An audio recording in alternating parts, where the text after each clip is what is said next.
Thanks very much. Just get my tech ready, so bear with me, everybody.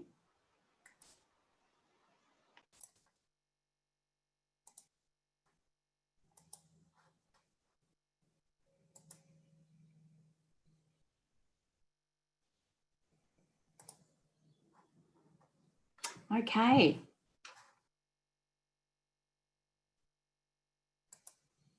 I think we are all in train. So thank you everyone for joining in this morning, another couple of hours where we're really having a look at what's happening in terms of brands and certainly in the digital space.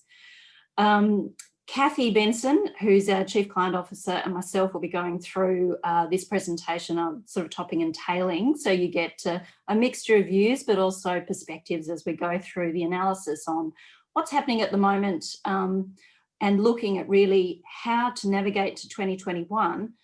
You know, the times that we've been through, I think, are unprecedented, just to coin a phrase.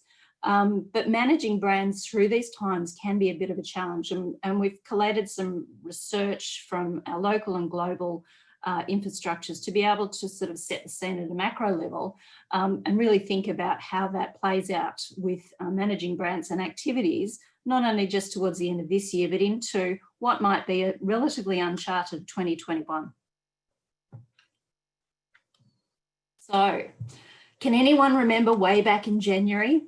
At the time, as we headed into this year, it was all about more data, it was about more connections, it was about getting more people on board, attracting brands, you know, really tailoring what we wanted to have into consumers.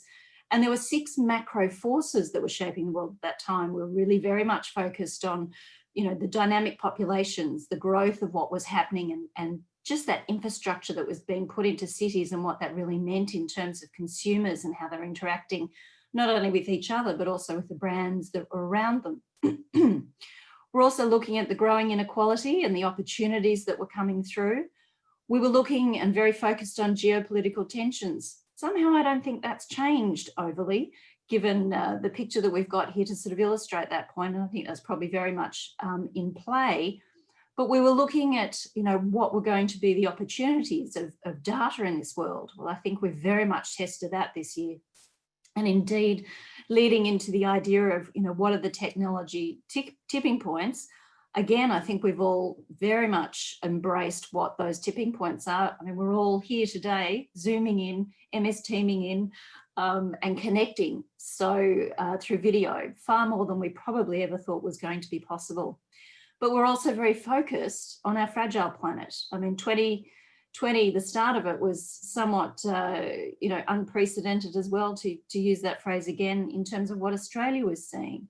But it was very much on those areas that we had thought we were going to navigate 2020. However, since then, we've had a health and financial crisis.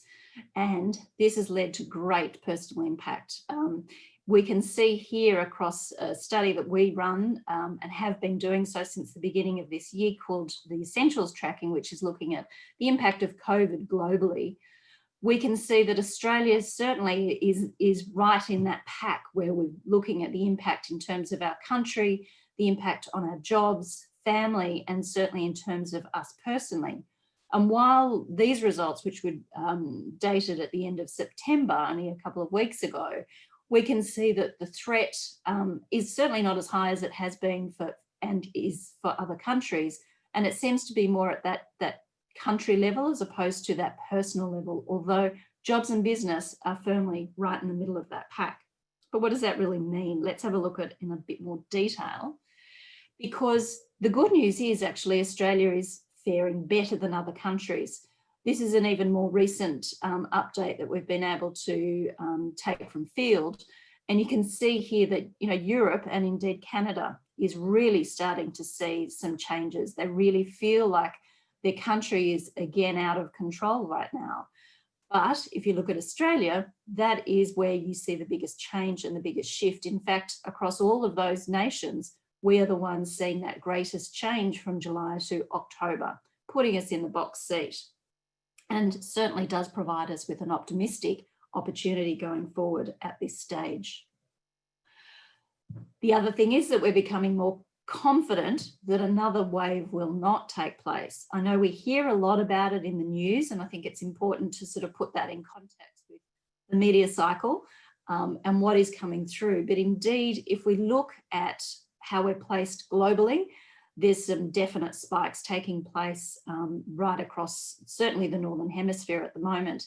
But by comparison, again, Australia is seeing a significant change there in terms of our optimism and our belief about what COVID is going to do in this country and whether there would be indeed another wave. So this is a good reflection of, you know, at a macro level, how we're feeling about the control measures that we have in place, even at a national level, but also at a state-based level. So I think lifting above the daily news cycle is kind of important to see what that's really meaning. But I think it's also another measure to have a look at is not just what we think, but how much we're talking about it. And as you can see through our social monitoring through Synthesio, that these volumes of chatter have definitely abated over time. You can see the peak, of course, as we went into this amazing lockdown phase and the realization that the pandemic was going to happen in March of this year. And we have seen a couple of blips along the way, particularly around August, actually, with this particular data, we can see spiking around the activities, sadly, were taking place in Victoria. And, you know, we had some of the, you know, the largest increases in terms of caseload, but also, sadly, some of the deadliest days. And that certainly did generate activity and chatter, both at a, you know, at a publisher level and the news that was going out the door, but also people responding to that over time. And it has indeed started to really sort of come back down. So again, another cue to look at what is taking place in that sort of larger macro space. How are we faring across the region? So just to take a step back out of the Australian landscape for a minute, Ipsos has been tracking the phases of the COVID pandemic right from the start. And this particular chart outlines those distinct stages. And you can see the grey line at the bottom represents APAC.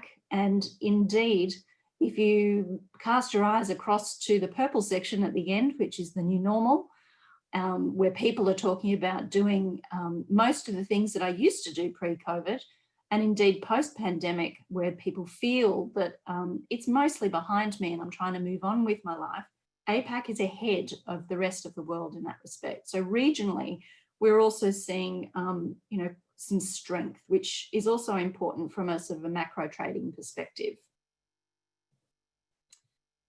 The one interesting thing that's still bubbling around in the background, and I guess it's good to be wary and it's good to be not, you know, careful about complacency. We need to resolve the tension though, or there certainly is a tension in society about the impact on and our personal anxiety about starting to sort of move forward. But we really know that we should be restarting the economy and allowing businesses to operate. We're probably hearing this also on a daily basis, but it does reiterate, this chart is showing fairly recently where Australia is sitting, and there are a few countries that are also wanting to embrace that despite the fact they're seeing changes. So we have some opportunities here to sort of work forward, think about where consumers are, what they're really willing to embrace, and how we can capitalise on that as marketers.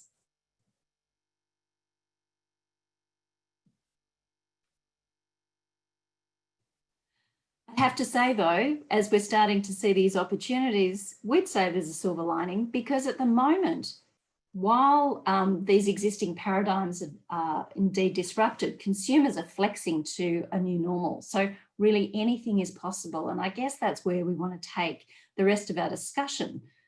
And we can adapt, we do adapt. And, you know, just to take a lighthearted view on what that means, if music is any guide, the last recessions that we have had have actually seen quite, you know, macro change in terms of our tastes, and Australia has gone along with that as well. So in 1975, we had a recession, a global one, and the Bee Gees, they were there singing and they're dancing their hearts out. But by 1982, certainly we were embracing another one, but our tastes had again changed, and Madonna launched onto the scene, and she definitely has taken the world by storm, and even since then, but we adapted to the new music and we took with it all of the good and the bad that came with her lyrics and her style. But it was a reflection of change and a need to change. By 1991, the next recession popped round and Guns N' Roses were rocking our socks off, and you can again see how the tastes have really significantly changed over that time. By 2009, the GFC was actually hitting the world, but not so much for Australia, hence the cross through our flag. But we also started to embrace the different changes in music and what was coming through. And here we can see Taylor Swift, very different style again to what had been seen by Guns N' Roses, but we adapted to her changes as well. And I think, you know, that's at that sort of macro level, but we can also start to see globally through some of our work that we're doing qualitatively, that people are seizing the opportunity to break free from what might have been the normal before, and they're taking that opportunity to do things that they didn't do before. You know, we can see here in France where people are taking the opportunity to, and clearly they have enjoyed summer, and they've wanted to do all the things that they've had on their list, on that bucket list. They've really ploughed through them. In the UK, you know, people, this lady's talking about embracing her workout plan and a new diet. So again, it's those opportunities to address the things they've always wanted to do.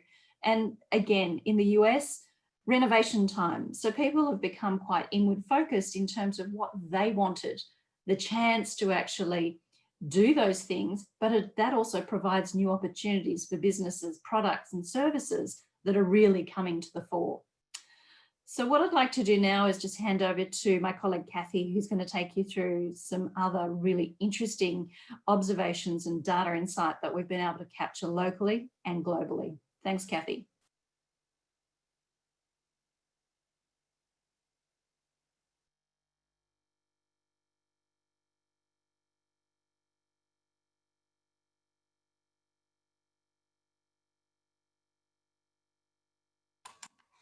Hello, everybody. I'm so sorry about that little lag that just occurred there. That was completely my fault. I actually started sharing my screen a little bit early and I lost my camera and my mute button. But I did find it. So thank you for waiting. Sorry about that pause. Okay, so I'm just going to go back a couple of slides. All right, thank you, Kirsten, and good morning, everybody. As Kirsten has very well described, the world is changing and the consumer is changing, and so should brands. Our tracking data shows us that consumers are becoming very willing and open to change. So what we can see here is we asked a question, and this is run globally. How much do you agree or disagree with the statement, I want my life to change significantly, rather than returning to how it was before COVID-19 crisis? And the large majority globally, 86%, and also in Australia at 83%, agree that yes, they would like their life to change significantly. People don't necessarily want to go back to the normal that we left behind. In fact, the change that has happened this year, it has been difficult and uncomfortable, but the flip side, positive side of it is that we can potentially come out of this with a better world. And that is what people are actually looking for. Our data again shows us that people are looking for a more sustainable and equitable world at the end of this. So there isn't an overwhelming demand for everything to go back to exactly what it was before. We've been through so much change. We've been so disrupted.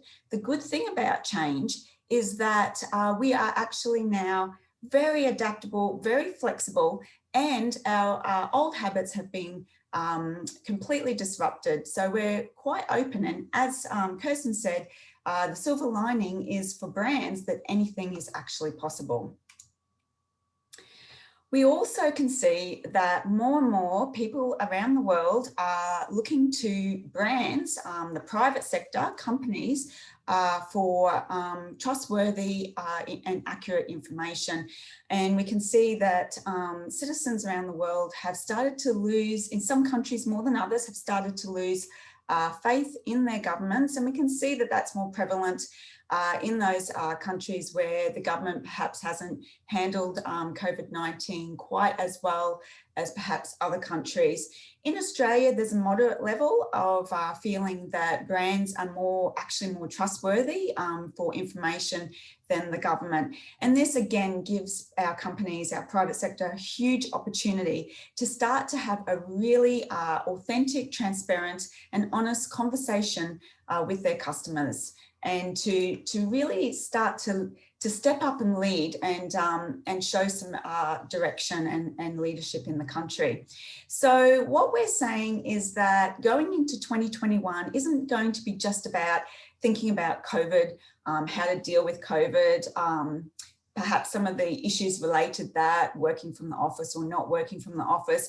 What we're also encouraging our clients is to start to prepare for the new horizon ahead.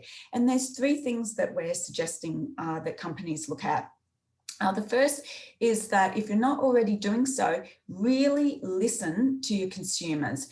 And we're not talking about just going in and asking a few questions and then going away and then coming back and maybe checking on a few things intermittently. What we're saying is try to have an ongoing engagement with customers, try to have an ongoing conversation and try to be really listening to what their needs are, and also observing as well and watching as much as possible, because there are going to be more changes ahead. There are going to be more requirement to pivot, and there's going to be more emerging new needs to be getting ready for. The second thing that we're suggesting is not only to keep innovating, but to actually accelerate your innovation. And the third thing is that nobody knows how long this crisis will go for, and nobody knows actually what's ahead. If there's anything we've learned from 2020, it's very difficult to anticipate the future. So there may be more crises ahead in whatever form that might be, and it may not necessarily be a pandemic. So really think about how you can crisis-proof your brand and your company and be business ready for any circumstances. So looking a little bit more into listening to consumers. Well, one of the things, we're a research company, so one of the things we did is we asked customers or consumers, we asked the Australian public, and this is very fresh data from a couple of weeks ago, and we asked them, do they believe that companies should be conducting customer research? And yes, the majorities agree that yes, they would like companies to continue to conduct customer research. Now, this is a really good example of a company, Q, the clothing company, that has both innovated but also listened to customers through their innovation this year in response to COVID. Now, we all know that digital channels have become incredibly important this year, and Q has actually released or launched earlier this year a video-based styling platform providing free styling lessons. Now, they also continue to very much listen to their customer feedback, and they soon learned that the human contact is so important, and they actually evolved that service into a blended omni-channel experience by bringing the digital channel in store and providing the human contact that is really important as well. We again asked the question to our Australian public, should that brands continue to launch products and services? And again, the majority agree, yes, they would like to see brands continue to innovate. We also can see through our global tracking that there's a real willingness becoming apparent to trial new brands and switch brands. That willingness varies depending on different categories, but certainly now is a good time with our entrenched habits and behaviours completely disrupted. It's a great time to encourage consumers to switch to our brands. Our innovation database supports this as well. We did some analysis of our data that we keep on 45,000 concepts we've tested over 93 countries. And we went back to the last financial crisis, which was the 2008 GFC, and we looked at the trial potential of the concepts we tested at the time. And we compared that to the trial potential of concepts tested in non-crisis years. And we can see that the trial potential is actually higher in the crisis years than in the non-crisis years, which seems counterintuitive at first glance. But in fact, what it means is that people sometimes when they're feeling constrained, and it could be for economic reasons, they might want to try something to find more affordable solutions. It could be that they're not able to access their normal products. But for whatever reason, there is actually more potential to get people to try new products in the crisis years than in normal years. So it's a great time to keep innovating. And here's some examples of some companies that have done just that this year and did it very quickly, pivoting in response to COVID. So a Chinese phone launched with an infrared temperature sensor. IKEA very quickly launched playful fort designs for children during lockdown, and New York trialling high-tech UV disinfection technology to ensure safety for their passengers on their tubes and trains and transport. Just a couple of examples of some COVID-related innovation. Finally, we are really strongly recommending that brands look at how they can really crisis-proof or future-proof. Nobody knows how long the crisis will last, and in some countries there is actually a reasonably pessimistic outlook. Some countries, it's a very high majority, believe that the crisis could take longer than a year. In Australia, we can see that it's becoming more optimistic, with Australians believing that potentially this could be wrapped up within a year. However, we know that it won't be an overnight fix. Our data also shows that consumers are really looking for brands to contribute to the new future. They're looking for brands to actually tell them more about what they're doing for society, for their local community, how they're contributing to the economy, how they're making an effort to support society during this time, particularly in relation to environment and sustainability. And they're looking for brands to be authentic. Now, I know later today you have a panel discussion talking about how brands should contribute to societal change. So that's going to be a really incredibly important discussion to have. One way that brands can look at crisis proofing is by extending their value proposition up the needs ladder. So going well beyond the functional, physiological value proposition, and really offering value in the area of love, belonging, contributing to community, even esteem, and meeting people's emotional needs during this time.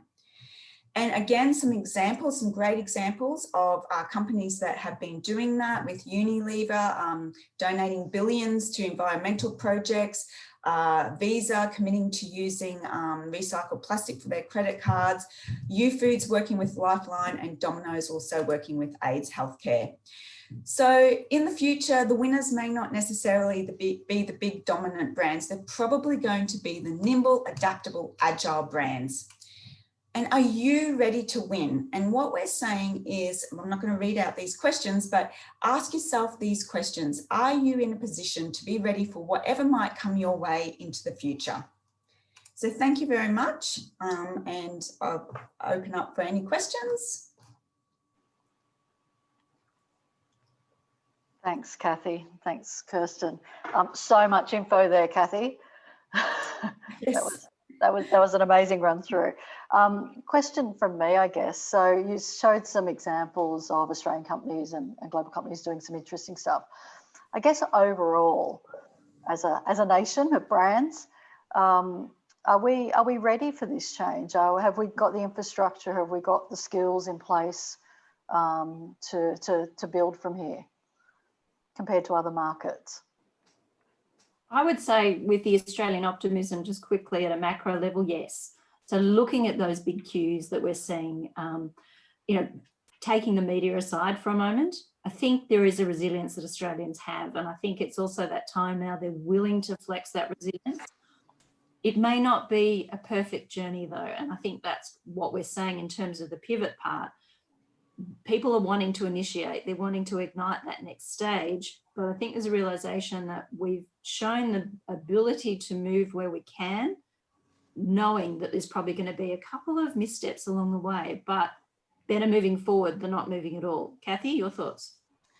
Yeah, look, I think I don't want to be overly pessimistic. However, I do know that from the research we've been conducting over many years, Australia and Australian companies haven't really been the most innovative.